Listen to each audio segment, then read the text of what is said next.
In Rio, like elsewhere in the world, we built a colossus, a symbol of eternity, as if to protect ourselves. He contemplates the ocean, but what can he do for us? No religion, no belief will save us.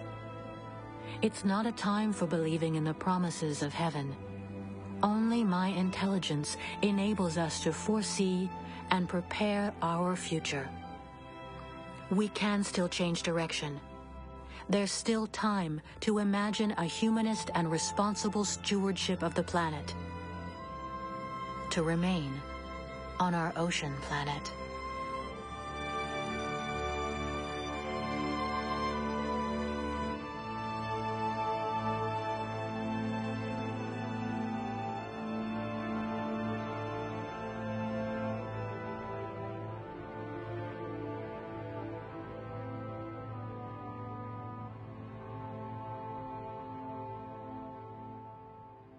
"20 years ago in Rio, people came together for a major conference on the future of the Earth. That was in 1992. In that year, our political elites voted for 2,500 recommendations for protecting the planet. I believed it was the symbolic beginning of a new era. But it was only the beginning of a long road. Since then, what has happened? There have been other conferences, other Earth summits. Finally, with very little result. The risk of an unpopular decision, competition, corruption, passivity have prevented any action. Sustainable development is development that meets the needs of the present generation without compromising the ability of future generations to meet their own needs.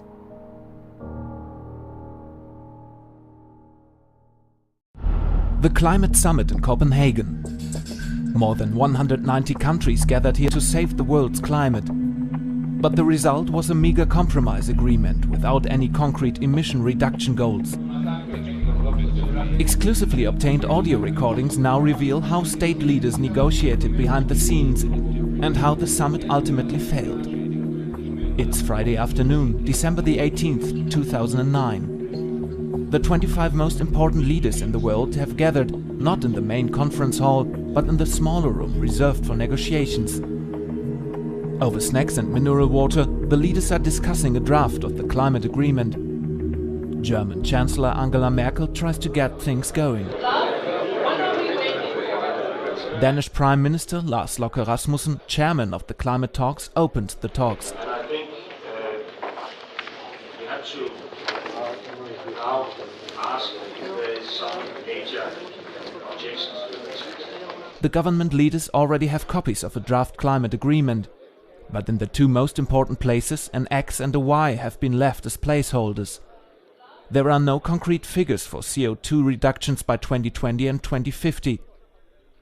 Merkel takes the initiative. So we just have to know. And if we do not, if we say we cannot fulfill it today, then we have at least to say within 4 weeks. Because we cannot go home and say nice things about X and Y, wait at least 1 year or so. But He Yafei, then China's top climate negotiator, tries to stall for time. We need to be extra careful, to be honest, because we should go line by line, perhaps comma by comma. We have to do that. Thank you, Mr. President. Then the Indian representative takes the floor. The Europeans are calling for concrete figures on CO2 reductions, but India isn't prepared to agree. The figures should be hammered out in smaller groups and left for discussion at the next conference in Mexico. You have all along been saying don't prejudge outcomes. Why are we prejudging outcomes? So I would like to say that as far as India is concerned, it is presenting the results of its work in appropriate form for consideration at the Conference of Parties at its 16th session. Why are we prejudging? All along we've said for the last 8 days, don't prejudge outcomes, and now we are prejudging outcomes. This is not fair. Now it becomes clear that India had met behind closed doors in the morning with China, Brazil and South Africa. They agreed to oppose concrete emission reduction goals by 2020 and 2050. China makes that clear once again.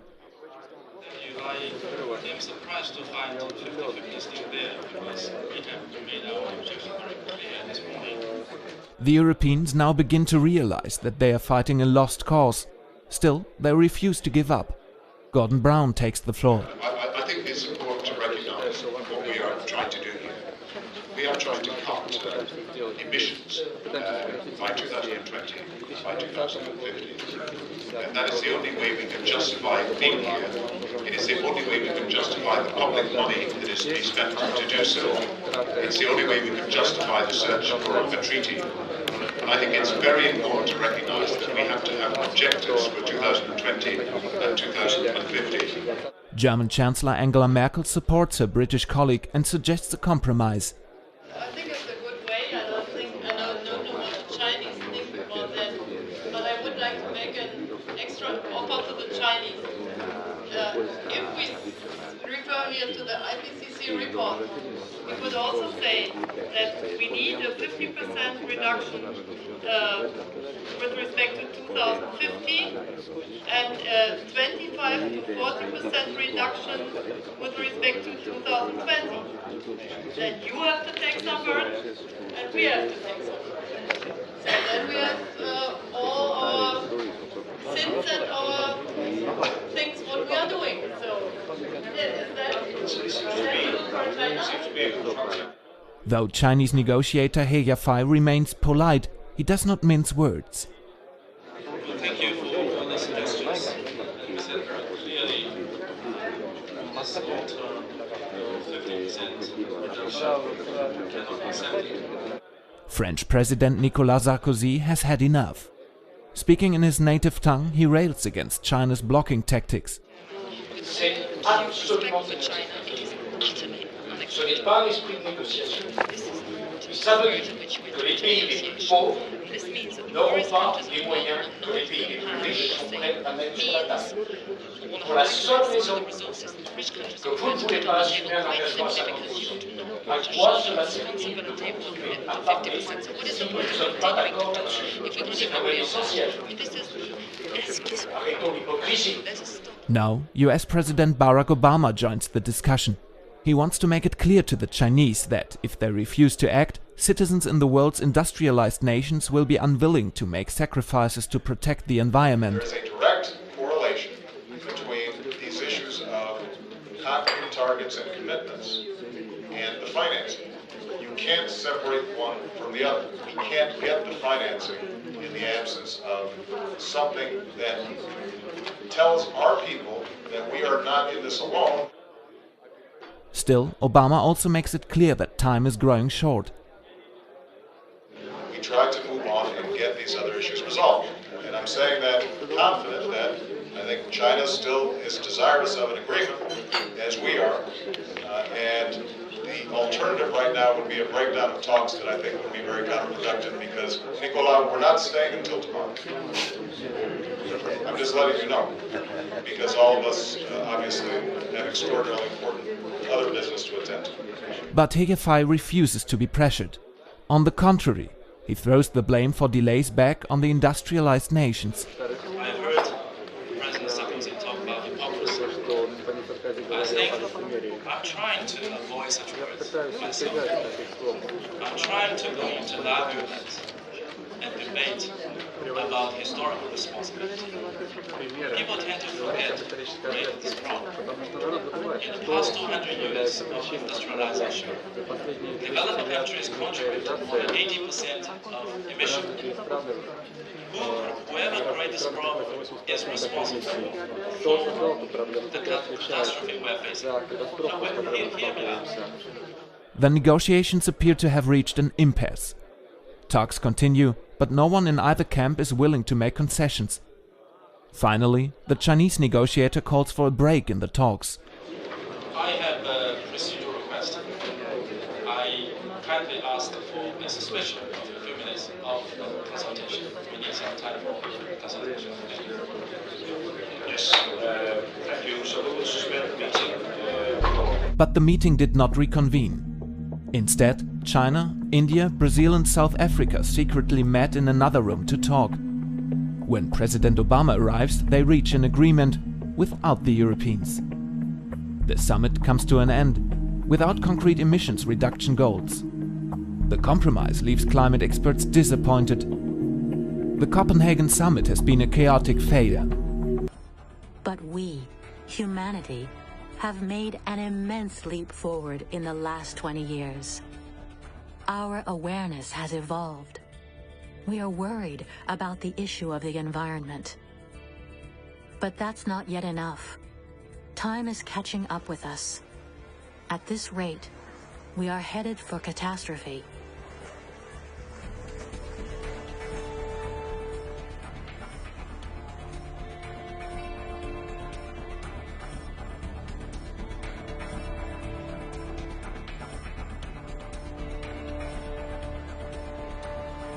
Even at the heart of this city facing the ocean, the disgusting pollution means we cannot go into the sea. We had to build a pool to swim in the most beautiful bay in the world, which has become dangerous to our health.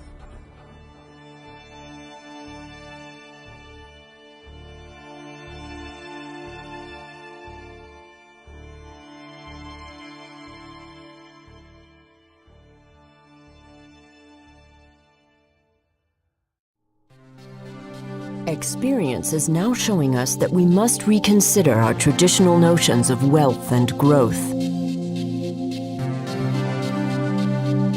The future viability of our society depends on taking this step to economic, social, and ecological sustainability. This transformation is the challenge of our times. We need new ideas that we can live together. Sustainable development presents enormous challenges. It is based on the participation of all of humanity, on universal access to education, to political and property rights, on cities and villages worth living in, with schools, hospitals, police and fire stations, safe drinking water, and a clean environment, on the fight against poverty and equitable distribution of wealth, on a sufficient supply of foodstuffs to all people, on the protection of animals and plants, soils and ecosystems, on the careful management of natural resources,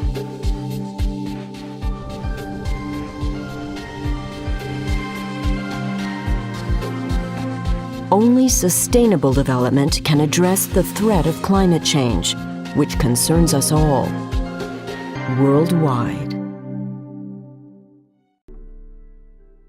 This day, Madam Chair, marks a very crucial moment. We are 25 days away from the end of the first commitment period of the Kyoto Protocol.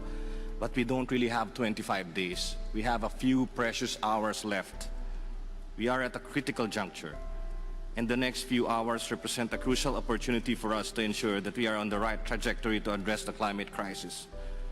The Kyoto Protocol is the linchpin of success here in Doha and the cornerstone of ambition, if not the whole multilateral regime. And failure is simply unacceptable. We have made ourselves believe that a successful, ambitious outcome in KP is within reach. And under your able guidance and with the hard work of your Vice Chair and your facilitators, this may be in sight. However, as we close this ad hoc working group, ambition perhaps continues to elude us. An important backdrop for my delegation is the profound impacts of climate change that we are already confronting. And as we sit here every single hour, even as we vacillate and procrastinate here, we are suffering. There is massive and widespread devastation back at home. Hundreds of thousands of people have been rendered homeless, and the ordeal is far from over.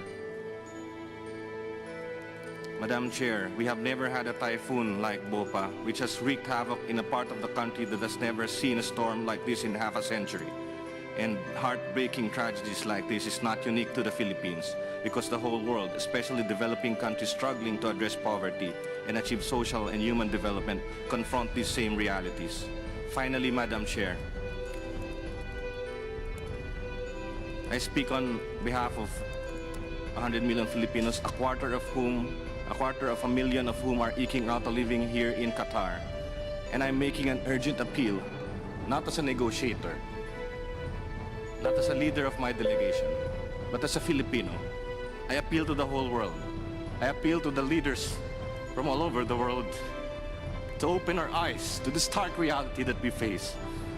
I appeal to ministers. The outcome of our work is not about what our political masters want.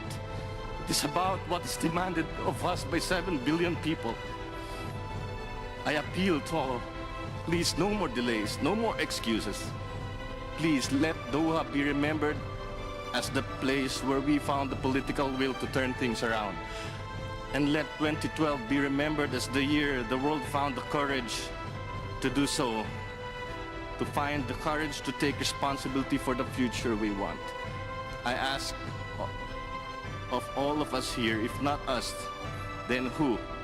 If not now, then when? If not here, then where? Thank you, Madam Chair.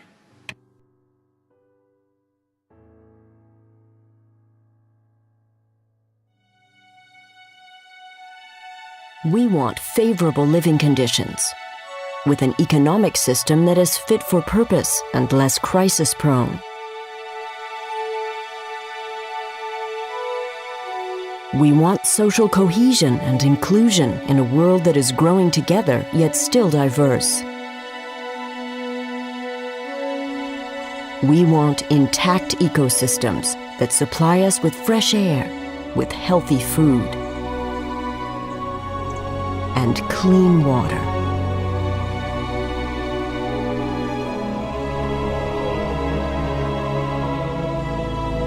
Sustainability is a challenging proposal for all of us, but it can be realized. The increasing use worldwide of wind power and solar energy shows how ecological and economic goals can be successfully linked up. The transition to sustainability demands quite a bit from us, but it's also full of opportunity. Policy based on sustainability ensures economic profitability, social cohesion, and intact ecosystems in the long term. Where are successful strategies for a sustainable future to be found? How can we seize on promising ideas, expand on and further develop them? Together, worldwide, with the participation of all generations of all the people of the world. Maybe it's easier than we think, because everything starts with ourselves.